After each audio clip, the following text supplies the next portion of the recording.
Hello world, my name is Hugo and I'm here today to present my project 0 for CS50's web programming with Python and JavaScript.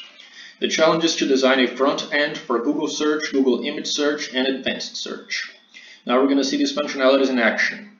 First off, let's start with a simple Google search. Notice the hover and the focus functionalities were implemented as well, and the button takes us directly to the results page as expected. Next, let's take a look at the I'm feeling lucky feature.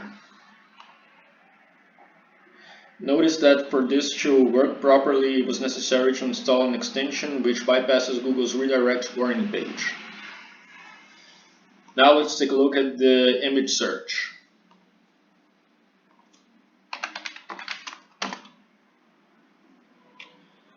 And finally, we can do some testing on the advanced search.